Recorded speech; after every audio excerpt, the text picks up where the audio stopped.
Ang kwento ng sakripisyo. Bakit ka nalulungkot, bulaklak?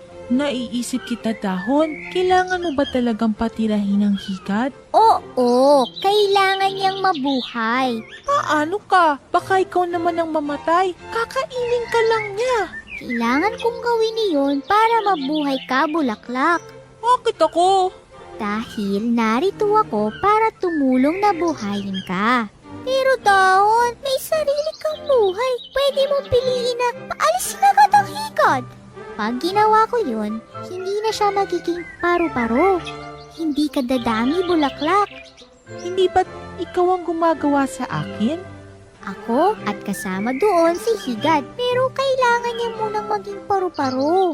Hindi yata tamang gamitin ka niya. Sa akin na lamang siya tumira. Hindi maaari yun. Nasa akin ang sangkap para maging paru-paro siya. Nalulungkot ako. Bakit ako ba ang dahilan?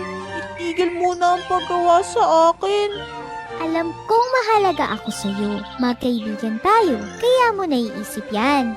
Kaya nga ako na lamang ang magsasakripisyo. Itigil mo na ang paggawa sa akin. Lahat tayo ay nagsasakripisyo. Kailangan ka rin namin para dumami tayo. Pero bakit ang higad? Puro pasarap. Hindi. Mahirap ang magkulong ng mahabang araw para maging paru-paro. Anong hirap sa pagtatago? Hindi niya maipagtatanggol ang kanyang sarili sa loob ng bahay niya. At sino ang nagtatanggol sa kanya? Ang paru-paro? Tayo, buong tiwala siyang makikitira sa ating tangkay. At mahirap yun. Pag paru-paro na siya, iiwan niya na tayo matapos sipsipin ang nectar ko. Ginagawa niya yun upang ipasa ang pollen sa iba. Para ano? Para maging buto at pag nahulog sa lupa ay tutubo muli at magiging tayo. Gusto mo bang maging bulaklak? Payag akong isakripisyo ang katayuan ko. Ang pagbibigay mo ng nektar ay isang sakripisyo. Iyon ang bahagi mo. Bakit mas madali ang ginagawa ko? Madali rin lang ang ginagawa ko. Ni tangkay at ni ugat. Bakit mo nasabi yun?